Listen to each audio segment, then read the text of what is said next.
Blog Talk Radio.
Welcome, everybody, to the Moscova Media Podcast. I appreciate everybody for listening and sharing and commenting and reposting the show.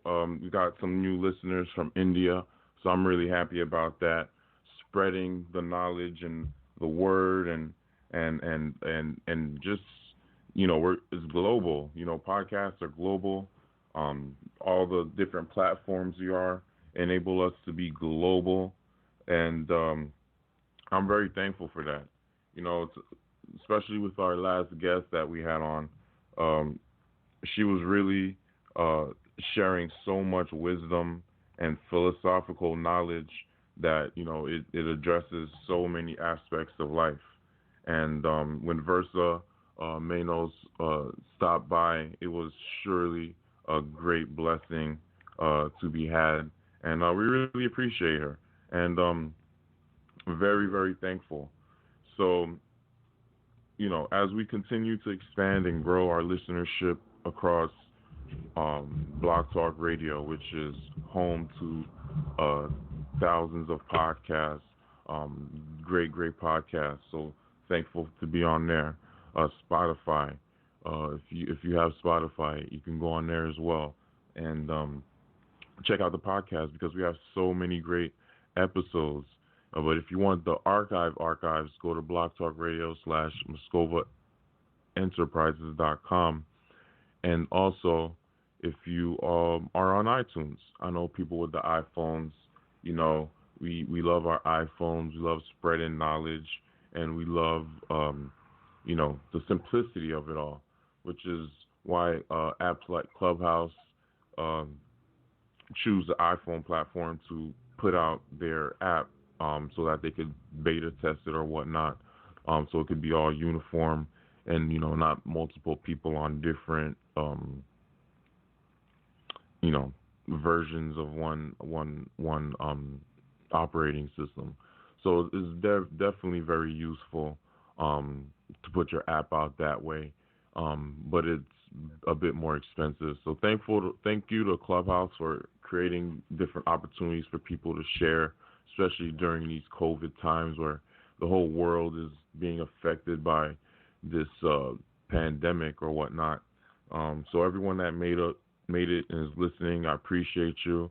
I'm thankful you made it past 2020, and here we are in 2020 making it happen and expanding and doing as much positivity as we can and really creating, the world and the life that we seek and we want to create. I remember my time at Actors Theater Workshop and the Builders of a New World program, where I got to do a lot of video or organizing, basically. But in that organization, I got to see a program where they allowed children that were homeless youth in New York City to be part of a program at Actors Theater Workshop with Thurman E. Scott and really visualize and create a world that they want to be in the future. And it was really cool to see this guy basically using quantum mechanics,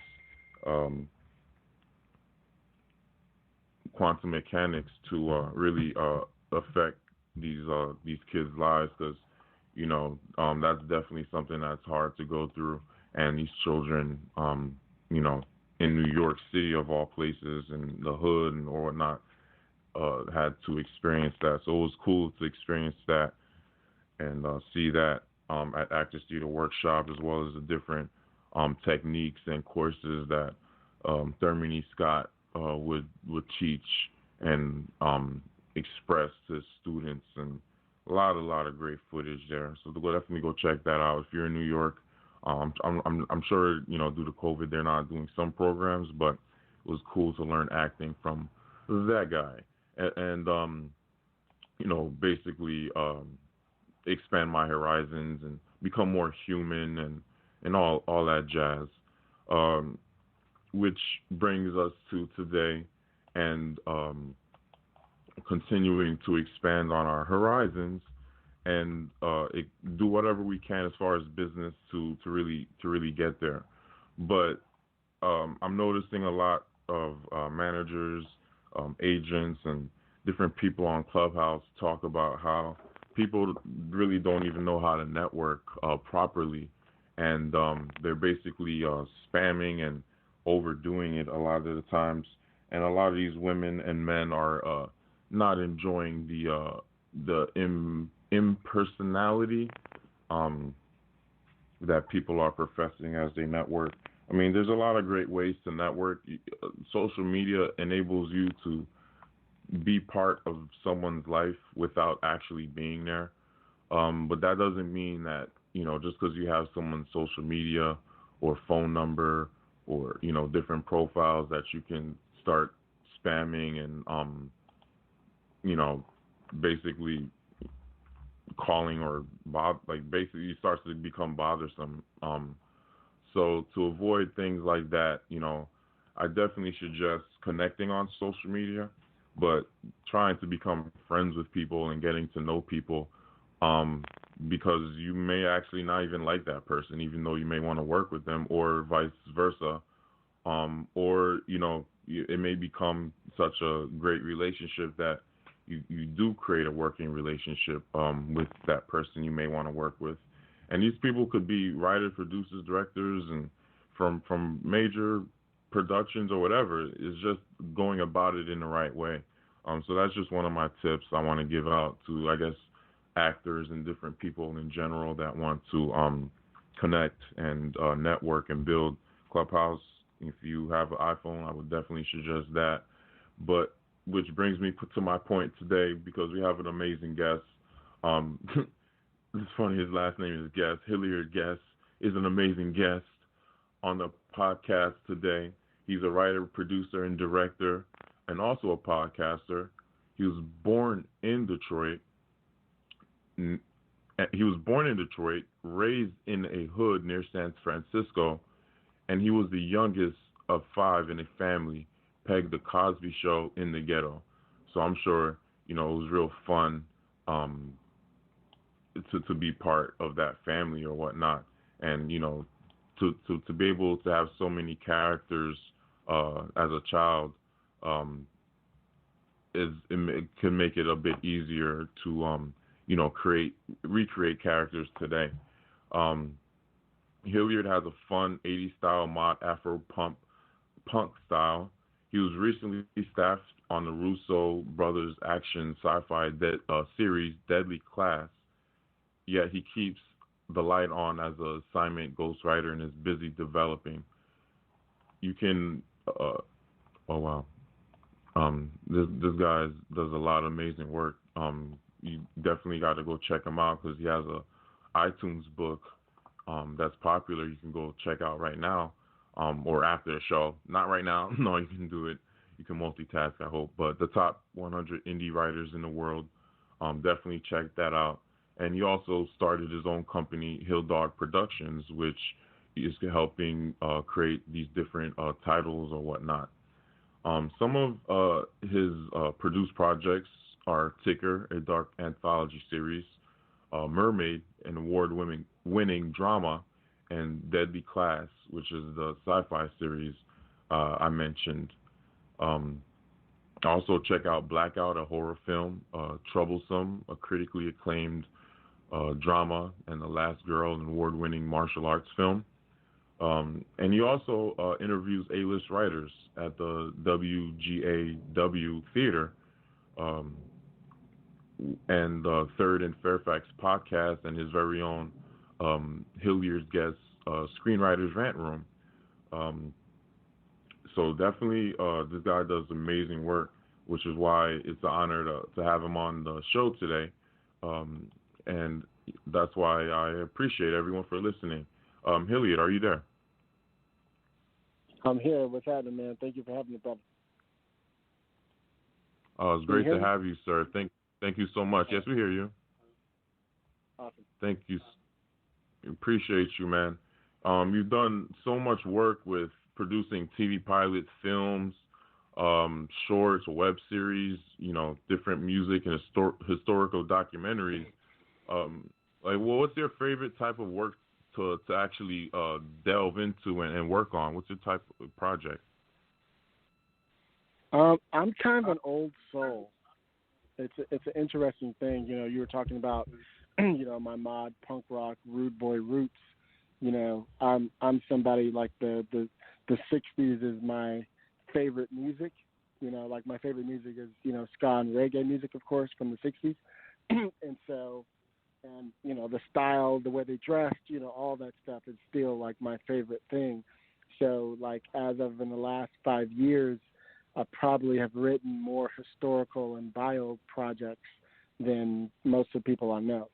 I'm in the middle of an Emmett Till project. I'm in the middle of, I've written the Black Wall Street script. I've written a pilot on Bass Reeves, the first black U.S. Marshal.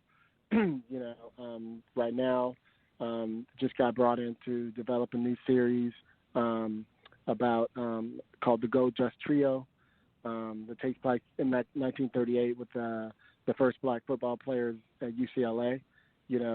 So I'm an old soul, so that goes without saying. You know what I mean? That's awesome. Yeah. So it's not only about the projects for the future or futuristic projects, but the bringing in the past to create the foundation for the future. It seems like, because when you mention things like Black Wall Street, which a lot of people still don't know about till today, it becomes a kind of an important project. For the people that may not know about Black Wall Street. Can you just share with people about what Black Wall Street was to you? Sure. In the early 1900s in Tulsa, Oklahoma, there was an area called Greenwood that stretched about 36 blocks where the black community actually owned businesses like we've never seen before. Like they were, in most cases, more richer than the white people in most cases. And what happened was, as we all know, when specifically back then, something has happened now, as we all know. Like you go into the black community now, and you'll see a few, hair salons and barbecue shops or whatever, juke joints or whatever, but you don't really see the lushness of business, the way it used to be. Like something happened, like we got fragmented somewhere. But back then, there would be, doctor's office and dentist and, shoe shine parlors and movie theaters. I mean, anything you could think of that was current at the time, we had. We had a red light district. They had churches everywhere, everything, and everybody was thriving, So it was that type of place where in 1921 somebody was accused of raping somebody on the elevator. The Klan, went out and searched for that person. The sheriff brought him into the jail to protect him and lock him in there. In 2000, Klansmen showed up to force him out, and 75 former soldiers, black soldiers, showed up with their guns and weapons ready to protect him. Somebody fired, and it turned into this chaos that drew themselves all the way back into Greenwood, and the white guys were losing, so they just started burning shit down. Excuse me, I hate to curse on the show. Forgive me. No, it's so fine. They burned it down, and when that wasn't enough, one of the guys had a plane, and they went up on the plane and just started dropping those little like Mazel Tov type of bombs down on the whole city and destroyed the entire thing in 17 hours. Which is insanity. Yeah. Right. This really happened. Some of the survivors are still trying to sue for not reparations, but all that property damage. Even many lives were also lost. These Klansmen were also killing women, children, and men. Absolutely. So this, right. And this is a time when and they made it. Sorry to interrupt you. They made it so that their new rule was that you can't even build back in Greenwood unless it's fireproof. What is that? There's no such thing. So they made it so they couldn't rebuild. Even that's how clever it was. That's some bull crap. Right. You know what I mean? Yeah. Right. So that's Tulsa. Yeah, that's definitely an interesting story. I appreciate you for working to bring more light to that. Because these black families and businesses, they had bus lines. They were doing everything. There were multiple taxi companies. They basically had everything they needed. And the thing about Black Wall Street, that wasn't the only one. There were different ones around the United States, but that was definitely the main one. But to have people dropping bombs on an American city is definitely very crazy, but shows you a little bit of the mindset of why black people might be a little bit turned back from expanding. Even people that owned farms in that time, they basically lost. There were a huge percentage of black families that owned farms, but they lost all of that to this day. So that's you got to remember that during that massacre, because white people call it a riot, black people call it a massacre. You know what I mean? Because that's really what it was, and the people were being massacred. You know what I mean? They were just demolishing homes and raping women and doing. I mean, it was crazy. You know what I mean? And we only had 75 people fighting back against 2,000 people who were all former soldiers. You know what I mean? So believe me, and they had bigger machines and bigger guns, and and there were more of them. So you're probably going to lose. So they pushed all the black people out of the city, so there was nothing to come back to really. You know what I mean? So they were living on the outskirts of town in tent cities and stuff, after all that. So that's why most of them left. They had nowhere else to go who survived, So it was a crazy time. So the few who came back to nothing. Wow. And they might have been rich at one point. Right, and they couldn't even claim insurance. At the time. Yeah, they had to start all over again. They lost everything. Wow. So, yeah, sorry, I get a little passionate about that when I talk about that story. Yeah, me too. But yeah, that's a big one. Appreciate that. Right. So besides that project, what are some other projects that you find interesting to work on? Well, my producing partner, Pamela Asmi Andrew, and I are working on another series. We also, because I told you I write a lot of things historic as well as things contemporary.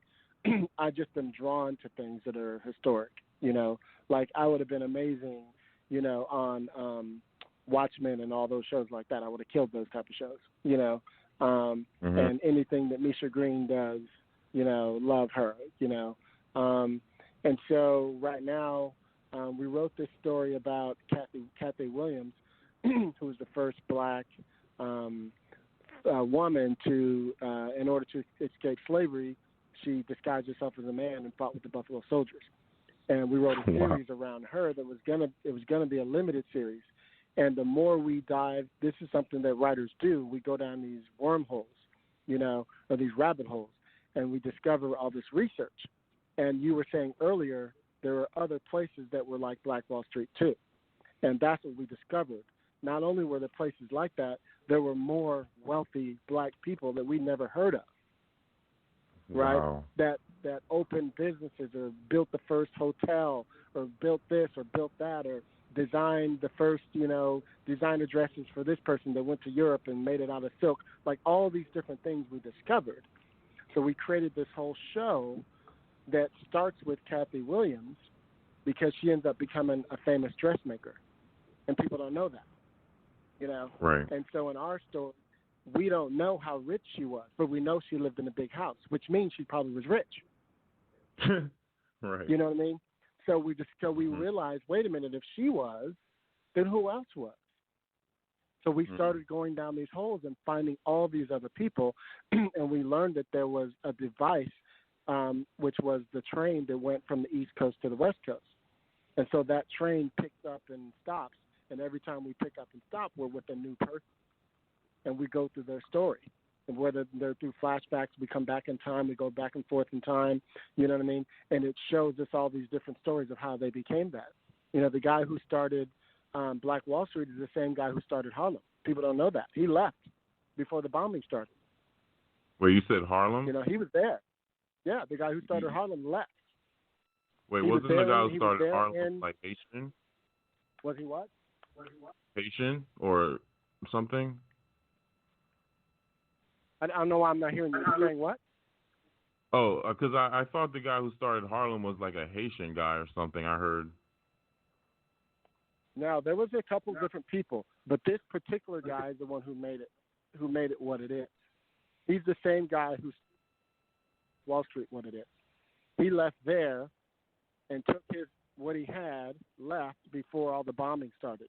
Went to Harlem and started over. And him and some other people, that might have been the other guy you're talking about, rebuilt it.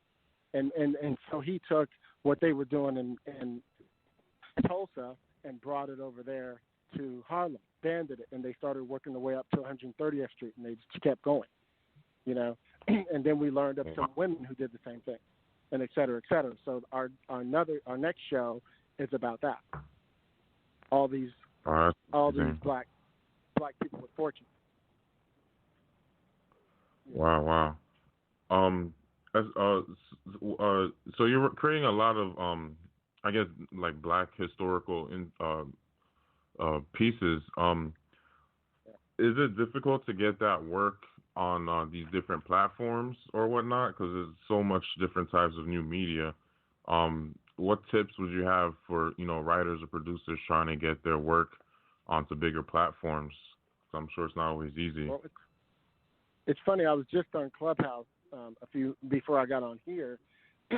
I was moderating a room about the craft, and somebody asked me the same similar story because she likes to write historic projects, and I said, you have to be a little bit more creative with historic projects. Nobody wants to touch them, because they're expensive, But yet every year you see three or four shows come out, and they're all the ones that win all the, the Oscars or the Emmys and the Golden Globes. You think they want more of them. You know what I mean? It's funny to me that they're like, oh, we don't want to touch it, which is actually partly why my Black Wall Street script I wrote the thing like 5 years ago, and what it has been for me is a sample. It's been close at some really big companies in the last couple of years, but everybody's hesitation is it's all about climate, especially when what happened to George Floyd. Everybody's like, ooh, we don't know if we want to see black people being killed, and named and, et cetera, and hung and all these other things. So the climate sometimes forces you in different directions. You know what I mean? And so like 12 Years a Slave would be really hard to do right now. It was on the edge of where it was hard to do before. Now it would be even more harder because a lot of even the black producers are like, oh, I don't want to be. This is one thing people don't understand, and forgive me for rambling. People don't understand that if you as a producer decide to take on a project, that means you decided to spend at least a year to 2 years of your life on the project. So when emerging writers get upset that somebody passed on their project, they don't always pass because it's not good. They pass because they have to decide, do they want to stay in that space for that long? You know what I mean? Do I want to really deal with Tulsa, Oklahoma for 2 years of my life? Do I want to watch all the dailies? Do I want to watch, the cuts? Do I want to go through post and hear the sad songs? Do I want to deal with all that for 2 years? You got to find somebody willing to do that. Which is why a lot of times they end up being somebody white. It's unfortunate. You know what I mean? Right. It's a lot more closer to us than it is to them. I'm not saying they don't feel, you know what I mean? But they don't fully understand the way we do, even though we weren't even born then, but we understand. You know what I mean? Right. So that might make a little bit of sense to you, hopefully. Oh no, that makes a lot of sense. Because everyone's always trying to get all their material in different ways, but the creativity and that makes a lot of sense, or whatnot. You've also worked on some different types of like murder, death, kill, and horror type movies. Right. Do you find that work a bit more easier to get to the masses because we live in a society that kind of likes that? Well, I think we all are attracted to the things we don't know, which is why horror, for example, works, in most genres. Like, I'm not the biggest fan of paranormal horror, but as you know, there's like 12 different genres of horror, which is probably even more than that. I'm just spitballing a number. There's so many of them. I personally like monsters in the house, which means I like zombies, werewolves, vampires, type of stuff. I like that type of stuff where people are trapped in a building, in a house, in a tavern, somewhere in the woods, somewhere in a, whatever, in a contained place, and they have to trap themselves inside of somewhere because something is outside trying to get in, whether it's a zombie, a werewolf, a vampire, whatever. You know what I mean? I'm attracted to those stories because what happens is the zombie, the werewolf, or the vampire or whatever becomes a story. The A story becomes about the people inside. Like if you ever look at the original Night of the Living Dead, it's about those people trapped in that farmhouse. The zombies come up every blue moon, if you think about it, right? And it's about who's the weakest person who's going to become strong. Who's the strongest person who's going to become weak. It's about the characters. That's why we love that movie so much. You forget about the zombies because they're actually pretty shitty zombies, actually. You know what I mean? But the characters are so on point, and they have an archetype for each one: the scary girl, the strong black man, the older guy with the shotgun. You know, you have all your archetypes in there. You know what I mean? The pregnant girl, the girl who's about to do this, the little girl downstairs. They have all the archetypes in there. You know what I mean? Who's going to survive? You know, those are the stories that I'm attracted to in that, and everybody relates to that. That's why it still works. You know, that was done in, 1967 or something? I mean, and here it is still one of the best movies ever, you know, because it has legs that we all relate to. So I wouldn't say they're easier. They're just more relatable in that sense. We all relate to it. You know what I mean? Right. Whether we're trapped, whether someone's literally trapped or just mentally trapped in a situation, I guess they can relate to that in a sense, which makes sense. That's pretty interesting. Yeah, and it travels. It travels across other places that don't even speak our language. They understand fear. The thing that's hard to travel is comedy, because our comedy isn't like everybody else's comedy. You know what I mean? And black comedy isn't like some white comedy. You know what I mean? Et cetera, et cetera. So it's all about where you are and where you're from. But horror in itself, you know, we all have different. Like if you go to Nigeria, or if you go to Colombia, they all have their own folklore of what horror is. You know what I mean? And so that, and I bet you if somebody sat around a campfire and told you about their Nigerian, you know, zombie or ghost or whatever, you'd be freaked the fuck out. Excuse my phrase. Sorry, keep cussing. You know how I talk on my show. I apologize. You know what I mean? And so, but we never heard that story. That's what makes it unique. But they relate to it over there because they have their own story. Right. You know, that might have some similarities that we don't even know about. You know, I hope that makes some sense. Yeah, it's kind of like not to get too religious, but like religion and stuff.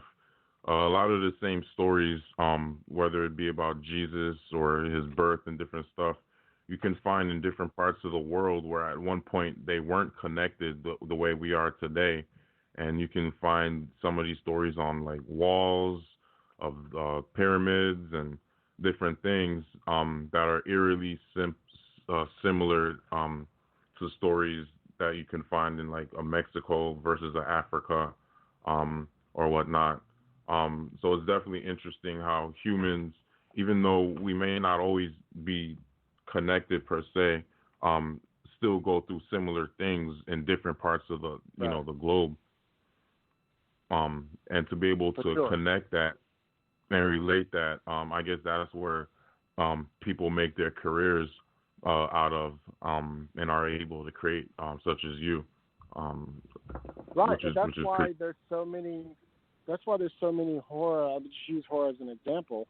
There's so many horror filmmakers who make a movie for $1 million to $5 million, and they end up making $30 million worldwide, in sales and whatnot, and recoup that money 3 or 4 times over, and they made it for cheap because everybody relates to it.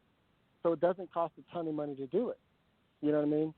So that's why you have certain companies who even specialize in doing movies like that. And that's why I was going back to doing these historical projects. I mean, they cost you, hundreds of $millions sometimes to do them if you do them right, especially if you're trying to do like a series, on Black Wall Street or something. Like mine is a film, but if you try to do a series, I mean, they get expensive. Everybody has to be dressed. Everybody's hair has to be done. Their clothes have to be the same way. You know what I mean? The sets all have to look like that time. You can't pan across a room and there's a light that's off. You know what I mean? You can't. It has to look exactly alike. So there's a reason why people don't want to get in bed with that. Because your production just freaking quadrupled.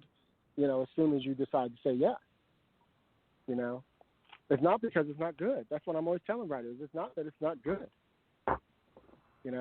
Sometimes people just they can't afford it. Right. Well, so that makes sense. I remember one of my actually first job as a kid. My mom Mm-hmm. would take care of this Jewish patient in South Amboy, New Jersey, and Mm-hmm. her brother had a store attached to the house, which dates back to, I mean, these were Jewish people that left, that dealt with the Holocaust and stuff like that. So this Sure. store flows in it from like, the 30s and 40s and 50s that he never even Mm-hmm. sold. So one day, this guy, he said he was working on a movie, comes in and buys everything in the store. I mean, there was a lot of Mm-hmm. stuff still there, shoes, Right. those hats, old hats, and he took everything in. So now that I think about it, that probably was a steal for him. Um, Oh, God, uh, that was. I bet. but to be able to have the details, I guess that's what creates the greater productions or whatnot, as you're saying, or whatnot. It's So that's it's it's sorry to keep interrupting. I apologize. It's all you're good. nuance. There's nuance in storytelling, and there's nuance in what you see on the screen sometimes. Right. For example, I talk about this a lot. Because at the Writers Guild and the Black community, a lot of writers and outside of our community too are feeling like a lot of white writers shouldn't be telling our stories, and I personally disagree with that if they have a connection to it. So, for example, the Bass Reeves project I'm doing about the first Black U.S. Marshal is I was brought in to the project from a producer who's on the lot with me, and his connection to the story is he's connected to the family who wrote the book about him. You know what I mean? And when he tells your story, he's almost in tears. Like there's nobody who knows this better than him. And this is a white guy. White guy over 50 who's a straight cis white guy. You know what I mean? But he was smart enough to bring me in to help because he knew that it was necessary, not only as because he needed a black person to do it, but he knew I was a badass writer. You know what I mean? So he knew that I would be the perfect person who would go down this ride with them for the last year. We've been working on this project, developing this into a series. We're finally about to go out with it in the next couple of weeks. And so it's really about, to me, it's not about who's white or who's black. It's about who connects. Because if that was the case, we wouldn't have a lot of movies that are out that are from the past that would have never made it to the screen. You know what I mean? If that was the case, if we only be somebody black to write a project that has black people in, I think that's not the best thing in the world. Where they go wrong, this is back to nuance, and this is something I talk about on my show a lot. That's where they go wrong, is we see something missing. Like, for example, here's a perfect example. It's a TV show, and somebody white wrote and directed it, and it's got a black female lead, and she gets up in the morning. Her hair is perfect already when we see her land there. She ain't got no wrap on her hair, nothing. You know what I mean? Right. It's like shit like that. Right. Stuff like that. Like, there's no nuance there. You know what I mean? That's what happens sometimes, is you get caught up. And there's two things, and I'll talk about this. Forgive me for talking so much. There's two things. One is somebody missed that, right? Two is, depending on how big of a star you are, sometimes the bigger stars don't want to be seen like that, right? They want to always look good. So they would rather risk not waking up in the morning with their hair in a wrap than to look good for their fans. You know what I mean? Whereas some people, other actors or actresses, for example, might say, fuck that, the character would do this. You know what I mean? So sometimes it's the actor. You know what I mean? But you have to be able to discern which one is which. Oh, right. That makes a lot of sense because then the actor would have to be able to do the research and connect, and then the writers would have to also have that connection. Well, the writers should have already done their research, director and all that other people, and the actor, by the time they get to the set, should have already done that too. But I'm talking. Here's a perfect example. I tell my husband this all the time. This is kind of funny. So I always say, we'll watch a season of a show, right? And let's just say one of the characters look a little they're not always put together, right? Not perfectly. And I always say, watch this. Season 2, watch their hair change. Every time. Their hair changes. Their makeup looks a little bit better. Because what happened? They went from making zero money the year before to now making $40,000, $50,000, $60,000, $75,000 a week. You know, now they can get their shit done. You know what I mean? And then they don't want to be walking down the street and people recognize them and they don't look good. So they keep themselves up a little bit better. So season 2, you know, the hair looks better, the clothes look more expensive, like things shift where the budget goes up more. Season 2 a lot too, so there's that. You know what I mean? But that's also part of the thing is, you know, your character also becomes a little bit of who you are now. Sometimes, you know what I mean? Now that's sometimes, by the way. So. Right. Very interesting. This is definitely why we have you on the show to, you know, continue to spit all that knowledge and wisdom, because you know you have a lot of interesting experiences, spreading from writing to producing to directing to even podcasting. As far as your podcast, did you want to promote that real quick and sure. Let people know where they can find it? Sure. My podcast is called The Screenwriters Rant Room. I call it that because you see I go off on rants a lot, myself and my co-host, and I knew that was the right word for the show. You know, that's what we do. We go off on rants. So I was like, hey, this is The Screenwriters Rant Room.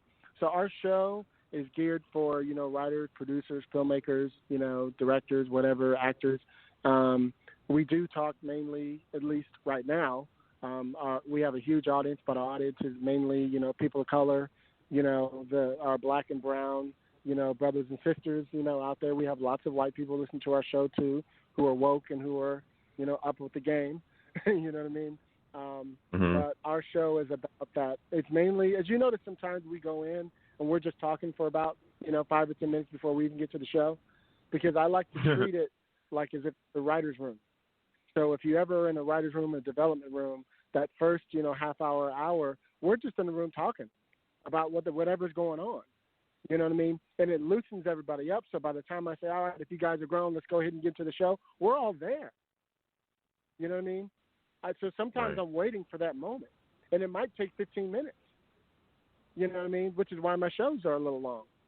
You know what I mean? Because I would rather us be loosey-goosey and having a good time than to just go, boom, let's just start the show, the guest is here, et cetera, et cetera. I want people to feel like they're sitting there as a fly on the wall in our writer's room.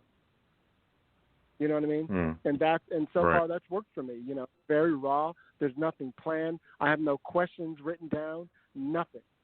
That's me asking questions from curiosity. That's you know, awesome. The one you heard with me and Kemp, yeah, like you and I feel like we're just having a discussion. You know what I mean? I don't feel like you have anything written down. I feel like we're just talking. You know what I mean? Those are the best conversations to me. You know what I mean? You're right. You were about to say something about Kim or something? Oh, I was about to say the thing about Kemp Powers, like that interview that you listened to, for example. You know, I've known Kemp for years. You know, I know who he is. He's a friend of mine. You know, and so I already know him. But I still learn to ask questions as if I don't know him. You know what I mean? You have to, and you know this from interviewing people for years too. You have to put you do your research on your subject, and then you come into the room like I don't know anything about them. But the reason you did the research is so if there is a lull moment, you can pick it up somewhere else. You can change the subject. You can pivot. That's what that research is for. You know, not to be like, so when you were 16, it says here that you were. No, that's boring. But it's nice to know that in the back of your head that when they were 16, this thing happened to them. So if it goes low, you can go, you know what? I was thinking about something. I was reading some shit about you when you were 16. Didn't you do? Now you're changing the topic in a cool, fun way. You know what I mean? As opposed to it being very, you know, sterile, if you will. You know, that's I wouldn't have fun being on a show like that. I'm a lot more loosey-goosey than that. You know, it's part of my humor, and I see you. I sense from you have a little bit of that too. You know. So Definitely. I appreciate that perspective, which is something new I'm trying is actually reading out people's bios in the beginning so we could get that out the way and kind of start where they want to start. And then also I do send out questions, which obviously you can see I haven't really even asked one of those questions. But like I you forgot say, about those. right. I don't even remember. But like you, yep. But just like as you said, I don't even read them, to be honest with you, because I like to be cold. I like to be fresh. So. Likewise, that's awesome. Yeah, no problem. But I know you're a busy guy. You know, I could be asking you questions all day. I got about another 10 minutes, so it's up to you. Okay. I can go, or we can great. stop it here. So. Let's keep going.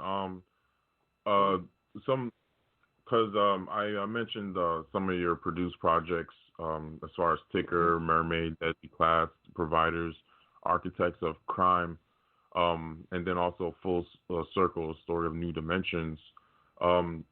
As far as for actors, because I know a lot of actors are always asking what can they do to get on a project such as yours, you know, to really separate themselves from others. And I've heard people say, you know, make sure that, you know, all your materials are tight and up to date and different things. But as a writer producer, I'm not sure if you get into casting. What do you look for in talent? I've cast I've been in over 300 casting sessions. So yeah, I'm very familiar with casting. But go ahead, finish your question. I apologize. Great, perfect. So you know what to look for in talent. So what do you look for in talent? I guess first you want to make sure they can actually act. But what else do you look for? Well, I mean, I'm also a former actor myself. You know, I was a triple threat. You know, I dance, sing, act. You know, I've been on tour with singers. I've been in videos with Hammer. I've done all kind of stuff. I've guest starred on TV shows and co-starred and supporting roles in movies. I've done a lot of things. And I'm a trained theater actor. You know, I come from ACT and the Black Rep and Oakland Ensemble. I've done all that stuff. So I am kind of a little bit of a snob when it comes to casting, in the sense that I do tend to be one of those producers that when I'm sitting there and we're going through, breakdowns or whatever with the casting director, I will stop when I see a photo that grabs me. And when I turn it over, if all I see are scene study classes, that doesn't move me. But if I see that you went to some cool film school or did some off-Broadway show that I thought was awesome, I'm going to lean in a little bit more. That's me, And mainly it's just because I know what it took to get there. Just taking a couple scene study classes to me is like a 6-week course. That's nothing. We do a play for 6 weeks, for God's sake. To me, that has a lot more merit to it than that. And what I found is I'm one of those people when I'm in a casting session, I test people a little bit. So, for example, I might say to you, say you do the scene, I go, okay, cool.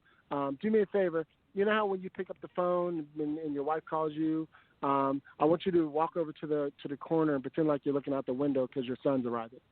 Like, I want to see, can you make that little small move, right? What happens is, and I'll say, like, go upstage, there's going to be a window there, look out the window, yada, yada, yada, and then come back, on that last line. I want to see you land it right there. And if they can't do that, I'm like, oh, I see what the problem is, right? The problem is usually they've never been tested like that. Theater tests you that way.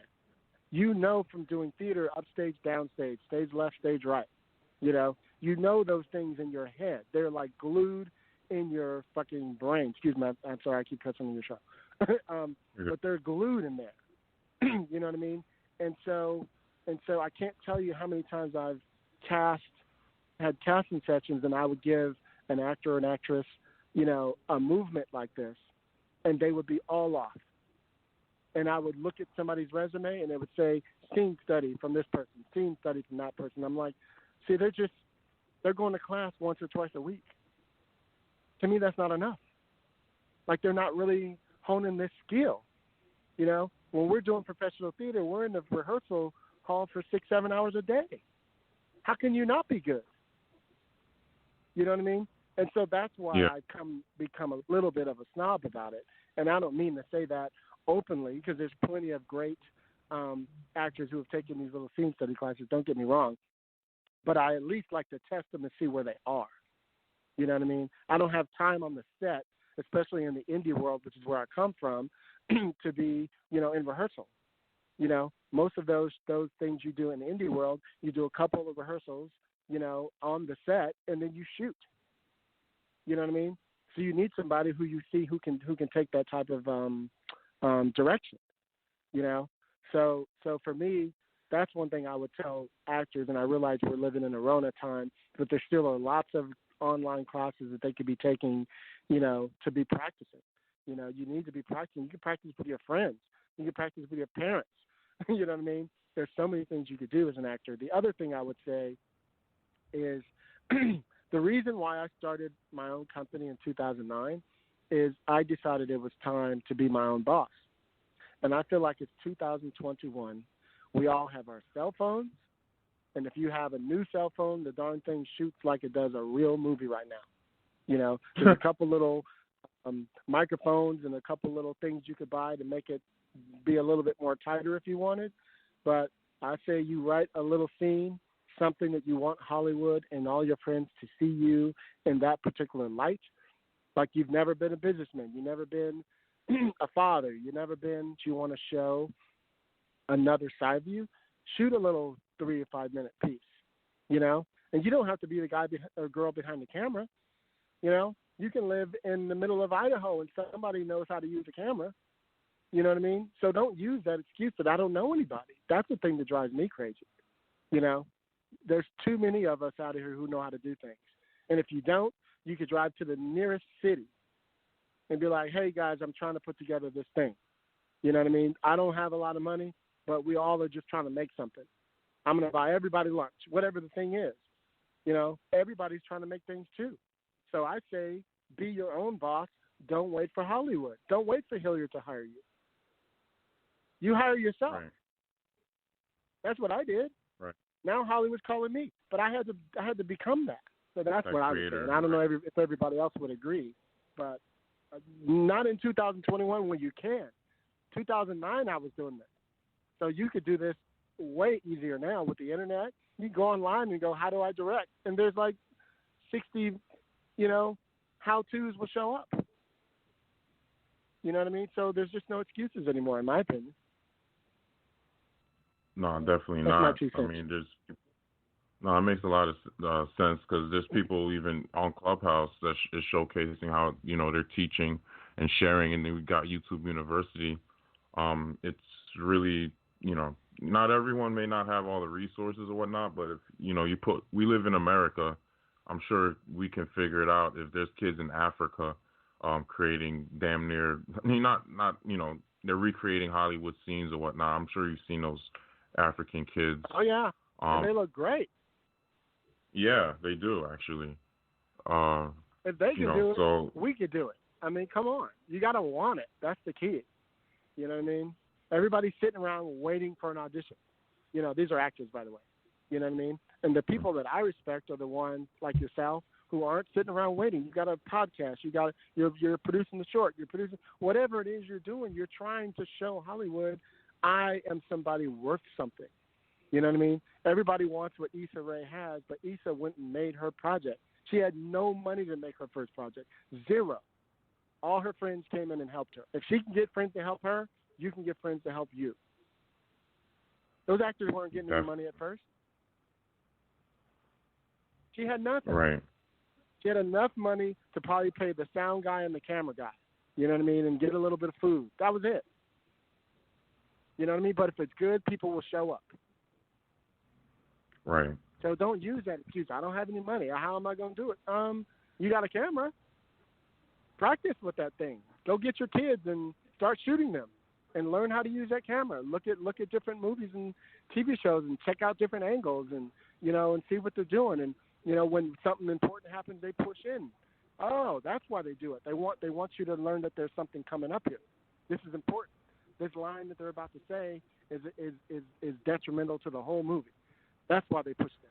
They didn't just do it because it was a cool shot. You know what I mean? You start to see the patterns the more you research this stuff. You know? So anyway, I told you I can go off on this stuff all day. Yeah, no, it makes a lot of sense. I hope the actors that catch this listen and take heed, because every time I'm in Clubhouse, you know, people are typically asking the same questions over and over. But you know, one thing I've learned over the years is just to create and do something, like damn near almost anything. You don't want to do like anything, because you know we got people on OnlyFans, and that if that works for that person, then you know, to each his own. But you know, just doing something and creating is always something I found that has been special and has enabled me to do a lot of amazing things in life. And to think about how you kind of think about what it takes to get to a certain point and the hard work. You know, I'm sure you're not the only one, and that does make a lot of sense when a person can connect that. Because you know, we can pay, especially if one has money, you could pay for classes all day for years. But what is a person actually gonna do with that? And living in this first world country. Let me say this to you. I spent when I first started writing, I remember I calculated, because I'm pretty good at keeping my books together. It was like almost $8,000 in classes and books and research and things that I did in the first 2 years of me being a writer. That's how bad I wanted it. Damn. I would take classes with everybody. They would have a screenwriters expo. I'd go to the expo, you know, and just learn.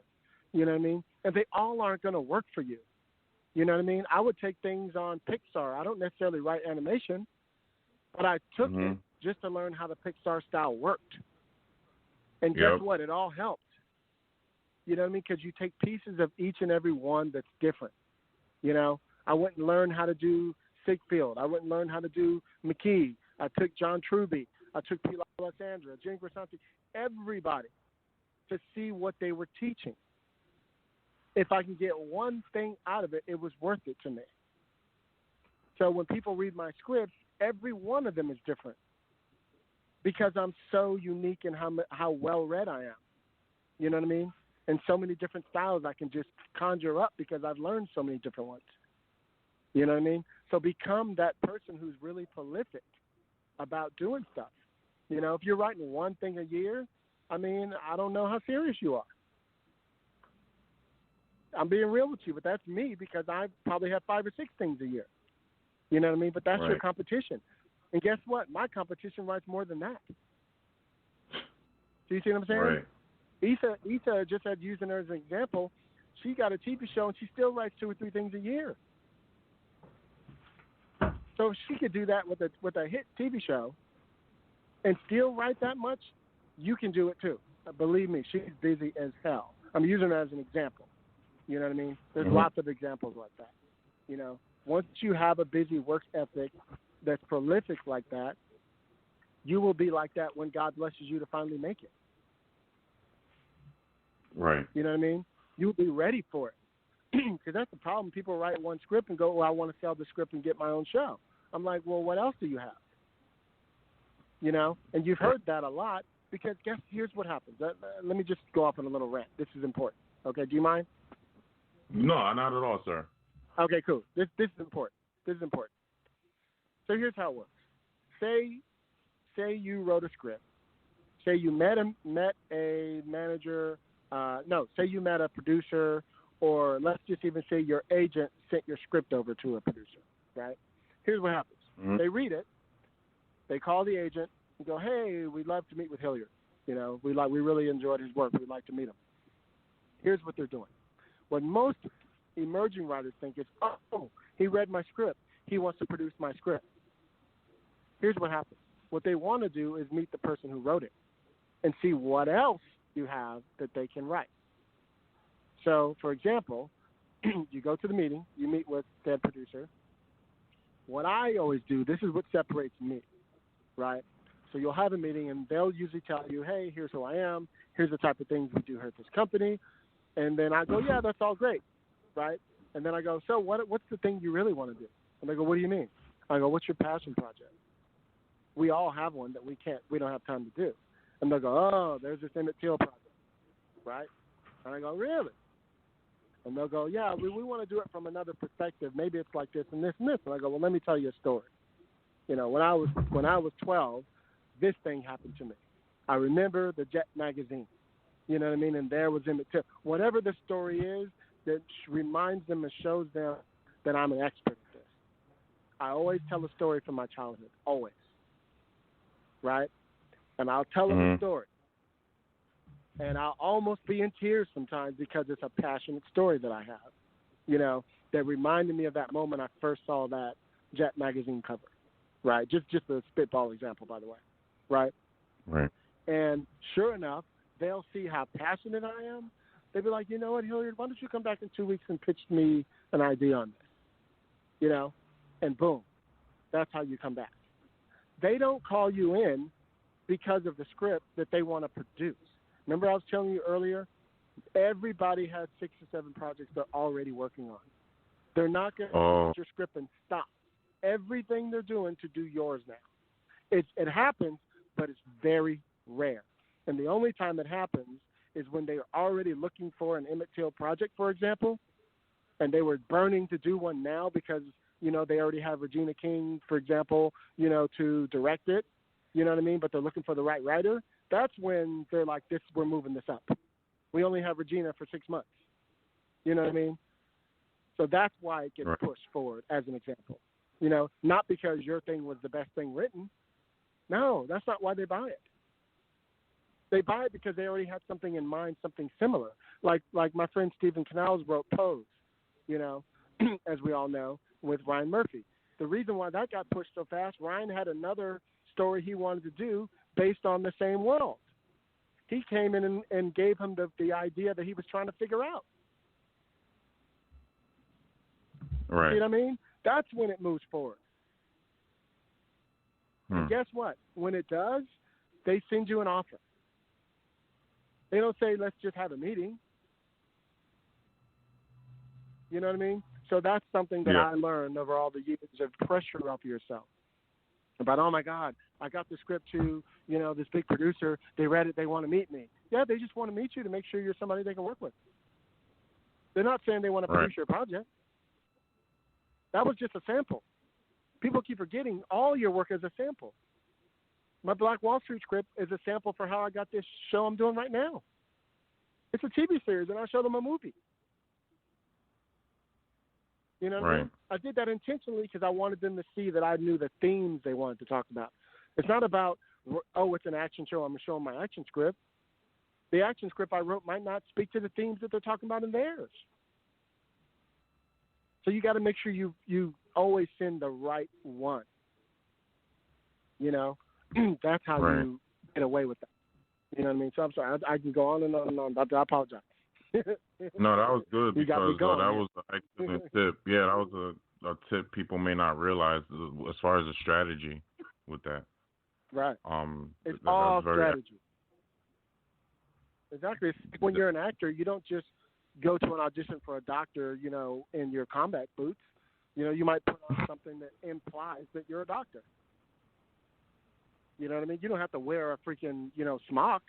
You just have to look clean, so it looks like you could put on smock and you might be a doctor, for example. You know what I mean? Depending on what type of doctor you are. You know? So that's what I'm trying to say. No, I appreciate that, especially because I actually started taking a course from this guy Danjou, starting a film school, so that I could learn that aspect of writing and creating and producing, and it's very interesting. So yeah, it definitely makes sense, and I appreciate all the time you spent here with us today, and hopefully sometime in the future after you created even more work, we could have you on to promote even more stuff. But for the people that want to contact you and find you and your work, where can they contact you at and find you? Sure, you guys can find me on Twitter, as I always say, at Hilliard Guest. Also on Clubhouse at Hilliard Guest. I'm on Instagram at Hilliard Guest, and you guys can find me you can find my show, Screenwriters Rant Room, on Twitter at ScreenwritersRR. If you have any questions for me, screenwritersrantroom@gmail.com. Thanks again for having me, buddy. I appreciate it. Appreciate you, man. Thanks so much. And have a great rest of your day and continue all the great work. And thank you again. No problem. All the best to you, buddy. Thank you. Thanks. Peace. And there you have it, everybody. My man Hilliard Guest, amazing guest. I was trying to get another rhyme for guest. But that was awesome, man. Another great interview. I appreciate everybody for listening. You can find us on Blog Talk Radio, iTunes, any podcast network, basically, because I like to spread that feed. Shout out to our sponsor, Dancing in Life. And I'll put the link in my Twitter. Oh, yeah, go to my Twitter, Cosby Ent. Also, it's on my Facebook, facebook.com/VickensMoscova. And let's connect there. Shout out to everybody in the United States, Canada, India, Bangladesh. We got people in Australia listening, UK, Britain, Los Angeles, New Jersey, Woodbridge, South Amboy. No, it's like no. But everyone, thank you so much for listening. Appreciate you. And let's continue great shows. And as this show spreads around the world globally, I will continue to have great, amazing guests on for you. Thank you, everybody. Peace and love. Your man, Vickens Moscova, signing out from Scova Media Podcast. Check us out next week and all the past archives. Peace out.